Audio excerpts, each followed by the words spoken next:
So, how do we look at things when we are faced with challenges or roadblocks? Do we see them as being really permanent situations? Do we see them as things that we can't overcome or that are going to permeate all aspects of our success? Or are we able to put it in a box and say, no, this is temporary, this is specific, and we're going to work our way through that? Today, I am excited to welcome Kathy Miller back to the show. Now, Kathy was on, a few hundred episodes ago where we talked about her book, Steel Toes and Stilettos, and that was a lot of fun and a great book title. But today, we actually talk about a new book that she's recently put out. It's called More is Better. And so we really just dive deep into some of the key concepts of the book and had a lot of really good conversations. I actually had some questions all queued up going into it like I always do, but then just as we started talking, other things just started popping into my mind, and so it was a really fun conversation. Things just kind of flowed nicely. But we spent some time talking about things like optimism. You know, it's optimism, one of those concepts that can't be seen as sort of like a soft concept, but without it, if we have pessimism or just sort of give up, this is a really bad situation. And so optimism is super important. So we talk a little bit about that. And then we get into things like psychological safety, which plays with optimism really, because without psychological safety, there's not going to be a lot of hope, right? So just lots of good conversation. As you're going to hear, Kathy's got a deep background in manufacturing and just business in general. And so she's got a lot of wisdom and is a lot of fun to talk to. So show notes can be found over at gembapodcast.com. This is episode 618. Again, that's episode 618. Okay, enough from me. Let's get to the show. Kathy, welcome back to the show. How are you? I'm doing great, Ron. Thanks so much for having me back. Yeah, so we were just chatting before we hit record. It's been a couple hundred episodes ago that you were last on. So I've had a few things go on since then. So, but I'm excited to have you back on and hear about your new book, More is Better. And but you remember how we like to get things started with all of our episodes, and that is with a quote. So what do you got? Yeah, my favorite quote regarding manufacturing is that the shop floor is a reflection of management or leadership. I've seen it written both ways, but by Taiichi Ono. And I think no truer words have ever been spoken. Yeah, no, 100%. All right. Well, hey, Kathy, tell us a little bit about yourself in case people don't remember from 200 some episodes ago. Tell us about. You don't think they're listening to our episode over and over every single day? Right. Maybe. I don't know. You never know. Yeah. So, just tell us about yourself and your background and what you're up to these days. Yeah, thanks. So I literally started working on a plant floor as an industrial engineering co-op student when I was 17 years of age. So I have been in and around manufacturing for a number of decades. Let's just say that. Okay. And so I started a vehicle assembly plant, worked my way up through plant operations manager. I've got to do some amazing things, work for Diversified Industrials, helping lead lean and strategy deployment for over 300 plants, ran all the plants for Rolls-Royce Defense globally. A lot of great experiences. I always said that if I couldn't be a rock star, I wanted to be a plant manager of a vehicle assembly plant. So okay. You probably guessed I didn't get to become a rock star, and right. I really didn't get to run a car plant either. But as I just listed, I did get to do a lot of amazing things, meet a lot of amazing people around the world and help them with transformations. And so later in my career, I left the corporate world and went back to school to get a master's in applied positive psychology. It was a bucket list item for me. And so now I'm coaching, speaking, training people, writing books about, how we help people flourish in these industrial settings. So back in episode 417, we talked about your book, which I still think is one of the coolest titles of I've ever heard, which was Steel Toes and Stilettos. So, but now you've written a new book called More is Better. I'm curious. I always like to ask authors, like, I mean, obviously you can make money and all the rest of it, sure, but like what motivates you to write books? Yeah, so I actually really loved writing growing up, and then I ended up in engineering school and didn't get to do any writing for a Mm, while. So it really helped me, tap back into some of those different levers of creativity in our brain that I hadn't used for a while. But I think the main thing is just really wanting to reach an audience and help accelerate their journey, and not have to go through some of the hard knocks and lessons learned that I did. And, over the years, I've looked back on my career and am known for transforming organizations hmm using hmm lean methodologies. But it's also really important the underpinning of helping people thrive, because when you really set that culture, that's where there's those lean tools take the next level of sustainability, acceleration, and all those kinds of things. So, hmm I've accumulated a lot of stories. I now have the science behind it, and just wanting to marry those two for people who are still in it, who Yeah. are so busy, right? They don't hmm have time to read organizational research, um, and also translate it to that environment. What I find is a lot of organizational research focuses on more office type environments. Mm, And, I want to provide tools for people who lead both on concrete and carpet. nice. Oh, I like that. I like that. All right. So talk about the title. So you have the word more in there. So what's more stand for in your book? Yeah, so I'm definitely playing on, the double entendre of more, but it's actually an acronym for leading operations with meaning, optimism, and relationships for excellence. Mm, I like it. Talk a little bit about meaning. So we talk about lean, obviously on this podcast week after week, but we don't often talk about it being meaningful. So like, talk a little bit Mhm. about what you mean there by that. Yeah. So when people can connect their work to a higher purpose or find it meaningful, it's less drudgery, right? Particularly when we work in industrial environments, we have a lot of segmented work for good reason, for productivity, and a lot of repetitive work. And when you get in those situations where we've optimized systems for productivity, um, it really doesn't create a spark in our team members. And we need that spark. We need people to be excited about their work. We need them to, want to give their discretionary effort. Nobody wants to come into work every day and feel like what they do doesn't matter. So, what we want to do is help unleash the meaning behind the work that we're doing. Again, I used to run rubber factories where people were producing tens of thousands of parts every day of different shapes and sizes and colors. And it wasn't until we started bringing customers in and telling them stories about how they're used to make the world a better place that we really sensed some energy. But once we started to tell them those stories, to bring in the salespeople, to bring in the customers, they realized they were part of something larger, right? Help keep food safe. We actually had a SEAL go on a mission where they went in and got a very well-known terrorist.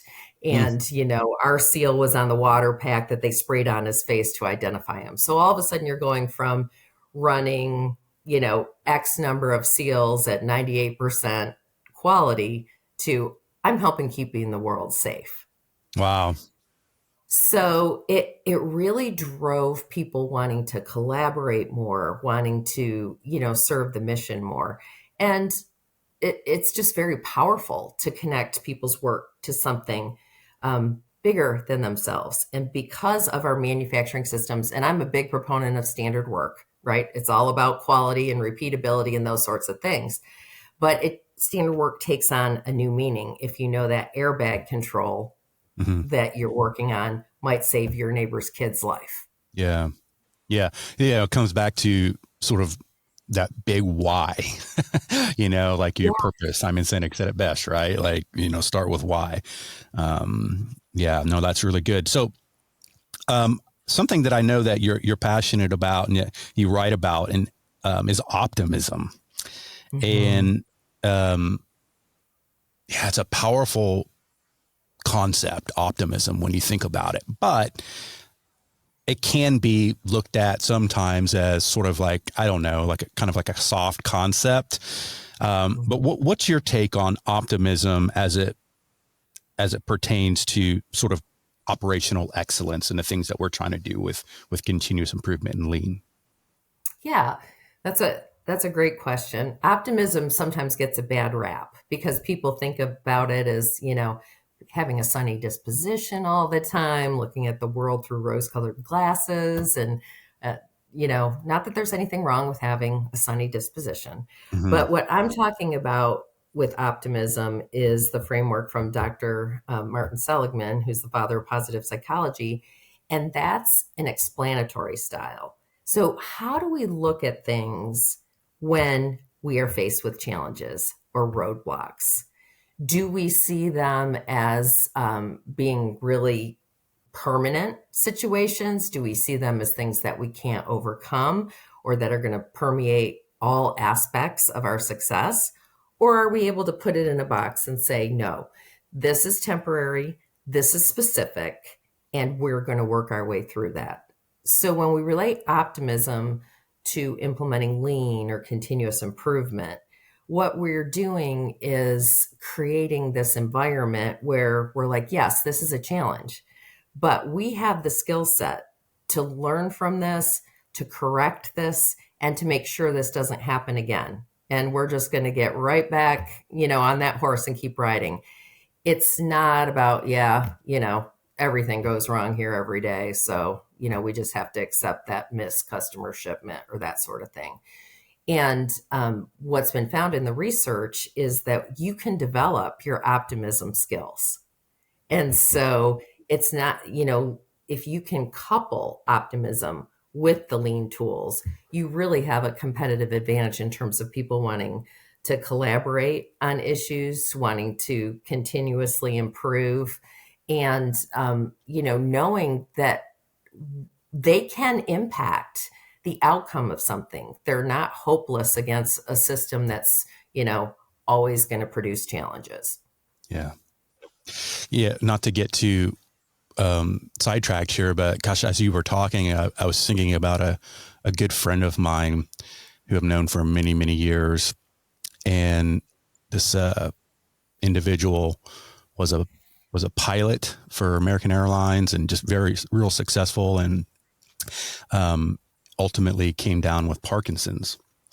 And you know, obviously not a pilot anymore, and that sort of thing. But what always amazes me about this person is they're just, he has just a sunny disposition about him, and he's smiling, and still doing all the things that he can do, when it would be so easy to just fall into that pit of despair and just give up on life. And so like in a situation like that, that's not going to get better, right? Like in a way, it might only get worse. I don't know. But only you can control your reaction to the stimulus, right? Like whatever that stimulus might be. And so, gosh, I feel That's like right. it's so powerful. Like I just want people to hear, not, read your chapter on optimism. Oh yeah, be optimistic, but really like it's a choice, you either give up or you persevere, and it might suck, but trying to look at it with positivity and conviction is going to be a better way to navigate life or continuous improvement or anything else. What do you think about that? Absolutely. Well, first of all, what an inspirational story. Things like that really just touch your heart, right? And Yeah. and make us remember how many blessings we really have in our lives every day. Yeah. But it sounds like he's a master of being able to separate what's in his control versus what's outside of his control. Yeah. And I'm sure he experiences so many benefits from Hmm. being optimistic, Hmm. about the things in his life that he can control, like his attitude, his outlook. The research on optimism is very powerful. A lot of Yeah. health benefits, longevity benefits, Yeah. those sorts of things. So, good for him. Yeah. Good for him. Yeah. All right. Well, shifting gears a little bit, another topic that I know you're passionate about is psychological safety. And I'm wondering if we could dig into that. Well, like, just first of all, I don't ever want to assume anything. So if someone's listening and they've heard psychological safety, but they're not quite sure what does it mean to begin with? And then let's talk a little bit about what that might look like in a workplace. Yeah. So, psychological safety is just feeling safe about speaking up without fear of repercussions. And many times I've experienced it throughout my career, but psychological safety does is not pervasive in manufacturing because of the constant pressure, right, to produce. We measure everything in seconds and minutes and that sort of thing, and there's a lot of pressure to meet metrics. But psychological safety actually leads you to better outcomes because people feel safe to bring problems up early Hmm. before they really, but they don't want to hide problems, right? So a place that's characterized by psychological safety will ask questions like, how did our process allow that to happen? Not who made that mistake. Or, they pull the andon cord and their supervisor shows up with, how can I help? Not Hmm. what now, you Hmm. know? Hmm. Those sorts of things. What did we learn from this? And just being very intentional about connecting and celebrating people surfacing issues as opposed to wanting to hide or bury them. Hmm. Hmm. Yeah, it's one of those. How do you learn psychological safety? What do you like as let's say a young manager coming up and maybe they're a brand new supervisor and they used to be on the floor and now they're all of a sudden leading 10 people or something like that. Like how do you get good at it? So I think what you do is you look around and emulate the leaders Mm, who you feel like you can talk to about issues and concerns, and you don't emulate the ones that don't. So, yeah. quick stories from the book, if I may. Yeah. Um, I had a boss once who he wasn't my boss, he was my boss's boss. So he was pretty high up there. I was a plant manager and I was going on a 5S walk in a plastics department that had been idled years before. So it became this big like dumping ground for Hmm. things. And so I really wanted it cleaned up. And I was walking through it one day and I found all these gaylords of parts. And I was like, that's very strange. Well, someone was hiding the parts that needed to be scrapped or reworked because there was so much pressure around this. And I was like, oh my goodness, we haven't relieved the system. So we're not ordering material. Like this explains a lot. So I called my boss. He came back and looked at it and he was like, "Oh my gosh, Kathy." And I'm like, "I know." So we took them out, we put them in the center of the plant, we made them visible, we put together a plan for it.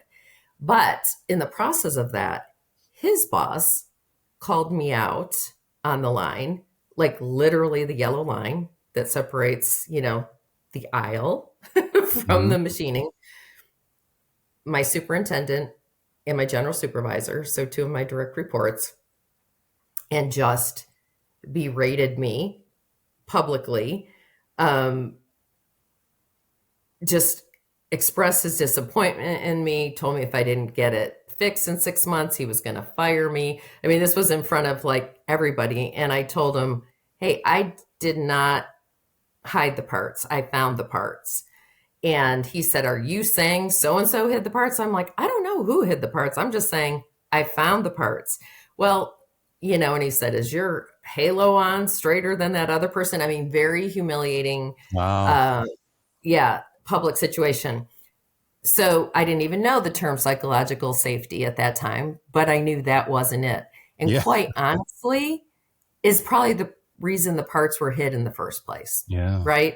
If Yeah. that was the reaction you were going to get. So, when he left, I, took a moment and I said to my general supervisor and my supervisor, I said, "Okay, now you've just seen a member of senior leadership eat their young, like many animal species do. Don't ever let me catch you doing that to your people, right?" So even if you're in a situation where it's toxic, you don't have to amplify it. You can Yeah. buffer it for Yeah. your team. By the same token, later in my career, I had one of my continuous improvement leaders come in, and we were, working on a pull system, and they didn't calculate the buffer right between two processes. Mhm. And we ran out of parts and missed a customer shipment. So after I ingested some Tylenol, right, which is, very important PPE in these jobs, as I asked the question, okay, how are we going to protect the customer and what did we learn? Right. I wasn't going to yell and scream because then they wouldn't want to experiment and try to get better Right. in those Well, sorts of what's it things. going to help anyhow? So It's not going to help. It's just yeah. going to propagate fear. And there's a lot of pressure. Don't get me wrong. It's not like it's okay to not make your numbers, Hmm. right? But you're not going to make your numbers by hiding problems in the long run. So you have to really facilitate that culture where it's okay to ask for help. Hmm. Hmm. What advice do you have for someone who might have a less than ideal leader in their life, like you experienced there? Like, I Mhm. mean, sounds like you handled that as well as you could. And what are you going to do in that moment, right? And then you did it. Sounds like you did a good job, sort of, with your team. But like, that's really hard, right? Like when you get humiliated like that. I mean, that's like a deep, deep wound that can, I mean, here you are talking about it how many years later, right? Like it stuck with A you. lot, like Yeah. decades. Yeah. Right. Hmm. Yeah, Like, it's in my book. yeah. It was that traumatic to me, but I Right. knew that you can't treat people that way. That's not right. So, my advice is if you're in a toxic situation like that, is first of all, work on your resilience. Don't overreact. Don't feed into it. Provide feedback when um, the situation's calmed down a little bit. But ultimately, Ron, the younger generation is not going to put up with this sort of Hmm. thing. So companies that really allow that sort of leadership will lose their talent and people will move on to better cultures and Yeah. it will impact things over time just through attrition. But, don't take abuse, be respectful, keep the high road and, shield your people from it. Don't propagate it. Yeah. Yeah, no, for sure. I mean, and if I bet like your team probably respected you even more, sort of after going through that, right? Or seeing that and seeing how you responded to it. So I had a great team. I really yeah, did. sounds like it.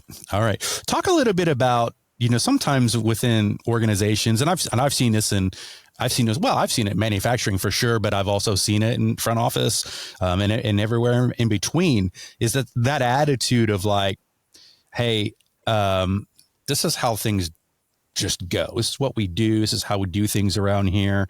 But if you want to change those things, like kind of like those, you know, entrenched ideas, like how do you go about that without sort of like starting a revolt? Yeah. Well, like I told you, I was in charge of lean for over, 300 plants at one company. And every single plant that I went in, I would joke with, "I'm here from corporate. I'm here to help," because that's the first thing. Yeah. Nobody in the plants wants anyone from corporate coming in and helping them. And then they would say, "We're unique, special, and different, and that stuff doesn't apply here." Like it just was a matter of if it was 5 minutes into the conversation or 10, right? Yeah. So Uh, and I didn't believe that. I believe everybody can benefit from continuous improvement and lean tools and all those sorts of things. So, you have to have conviction, first of all, Mhm. on where you're trying to take people is better for them. But you need to listen. You need to listen to what people are saying about what they do believe is unique, different, special about them. How has the way they do work served them? And what pain is it keeping them from? So I think it starts with listening and understanding and not just bulldozing over people. And then when you can address things that they're concerned about, you got to get to the cool kids. You What do got you to mean? get cool kids. Okay, so um, the people who have a lot of social capital, who Mm, may or may not have leadership in their title. okay. So, I go in as a new leader. Hey, we're going to do a lean transformation. People rolling their eyes, you know, or whatever, like, oh, yeah, flavor of the month. We've been here before, that sort of thing. So, really understanding why they do things a certain way. And then when you want them to change, you have to win over the people that they look to after the meetings Hmm. Hmm. and really get them on board. And then they will help with their actions by doing things a new way. And they have a certain level of credibility. So there's been a lot of research done on this concept of shifting norms. Mm. Norms are how things are done around here, actually in high schools and, around bullying. And if they can get to the kids who, set the dress code and teach them about the ill effects of bullying and being kind to people, it has a much more pervasive impact than just the leaders dictating it. Yeah. So, Yeah. And then add in social media for these kids, and oh boy, you know. so Yeah. much influence. But Yeah. there's always people in the organization who aren't leaders who have a lot of influence. Yeah, no, for sure. No, that's a good Mhm. point because yeah, I can even just think back to my career. There was always people who, yeah, again, they might not have had the title, but you still knew they knew what was up, and they had some Mhm. pull, out there on the floor.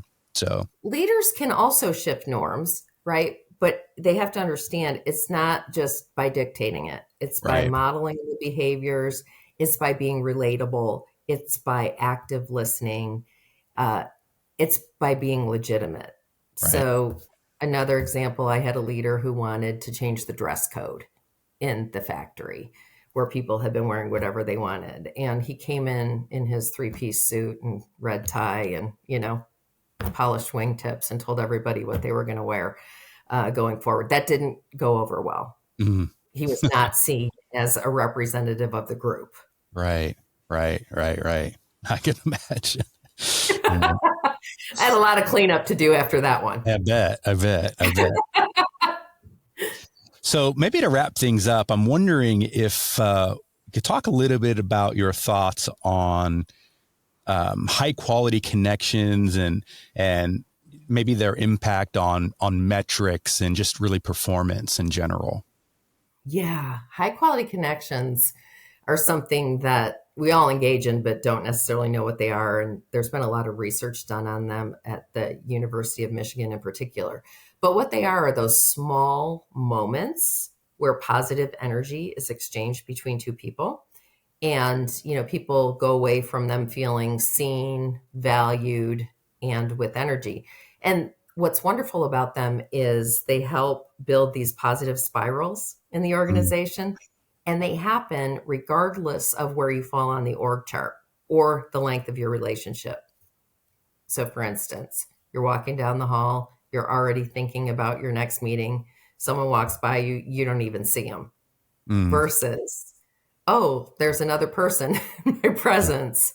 Hi, Joe. How are you today? Right? Doesn't take any longer as right. you're walking by, but Joe knows that you saw him and you knew his name and you took a second to acknowledge him. So they're very powerful and they really help people feel connected within Hmm. an organization. And when they feel connected, and not isolated, they're going to give more discretionary effort. There's going to be more cooperation.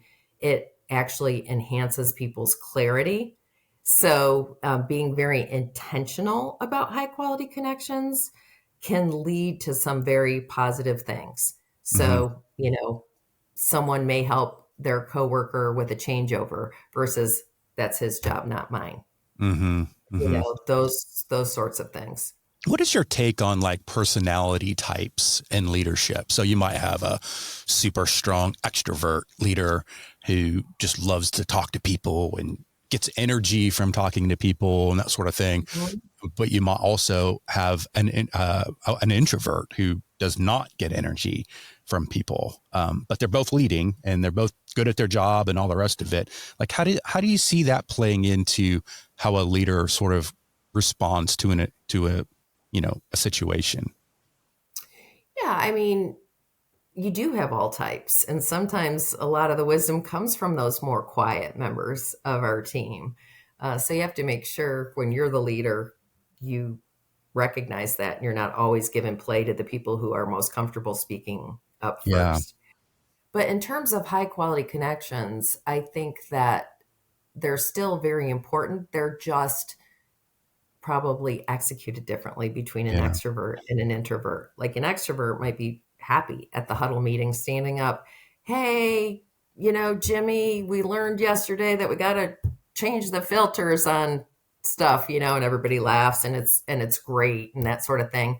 An introvert might be more like one-on-one. Mm-hmm. Jimmy, thanks for finding that filter Yeah. hadn't been changed in a while.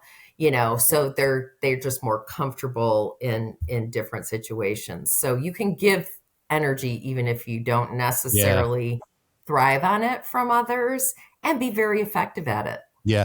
In fact, I think about even here, like, so me and my business partner, John Miller. So John takes care of all the content side of the business and I sort of, run the company kind of thing. But I think he would be comfortable calling himself an introvert. And I mean, Mhm. I guess when I take the test, I mean, I'm sort of like an ENTJ sort of thing. So I'm not a super high extrovert. I mean, I like my quiet time, but I don't mind, sort of getting in front of people and that sort of thing. But boy, we have very different leadership styles, but he's wildly effective with his team, Mhm. and he's got his own, like you said, he's got his own style, and it might be, like you hit it on the head, like that more one-on-one type thing versus the big staff meeting, and that sort of thing. Mhm. You know what I mean? So yeah, I think It's that was all about honesty and trust, right? And yeah. and being authentic Yeah, with being people. authentic. Be who you are. Yeah, because for him to try to become an extrovert or whatever, like he can get up and teach a class and be great at it, but he's got to work. He's got to make himself do it, right? Because It's he doesn't draining. naturally want to do that, right? It's So draining. Yeah, we can yeah, all, do those things. When I first started, I was a very strong ESTJ. okay, And, I think through the years of just being around so many people and people like needing me, following me into the bathroom, like, all those things, I've become a little bit more of an ambivert. So yeah, yeah, I I get energy both places. I yeah, like yeah, yeah, time alone, but I do find when I am with people, I really love it as well. So, yeah, it's about where you get your energy, and yeah, for both sure. extroverts and introverts can be Yeah, amazing leaders yeah, and for sure. have high quality connections with their people. Well, hey, this has been fun, Kathy. I'm excited to get my hands on your book and check it out. If do you have any sort of like final words of wisdom or parting thoughts that you want to leave the folks? Well, I do have one thing I want to talk about that's not like a word of wisdom, but what I did do with this book is included a QR code that leads to a more mentor. So it's an AI agent where you can ask the book questions real time. Nice. So if you have, your phone, you can go to moreforleaders.com and then click on, the more mentor, and you can ask it, I'm an introvert. How would I create a high quality connection with my new team leader? I love it. I love it. And it's Yes. more the number 4 leaders, right? More for the number leaders. Yeah, yeah, Right. yeah. Yeah. Okay.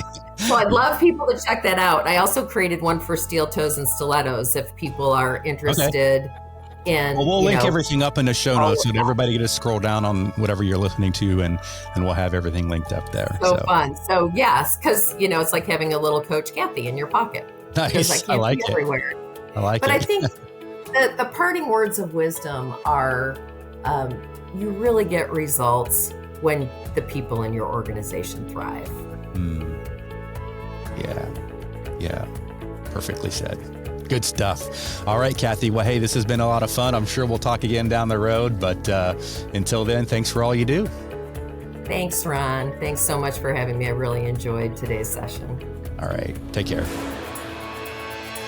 Thanks for listening. Whether you've been on the continuous improvement journey for many years, or perhaps you're just getting started, Gemba Academy is here to support you. And while we're best known for our more than 1,500 Lean and Six Sigma teaching and virtual tour videos, we also have a team of experienced Lean and Six Sigma practitioners available for one-on-one coaching, as well as a variety of Lean and Six Sigma certification options. To learn more and to schedule a demo, head on over to gembaacademy.com.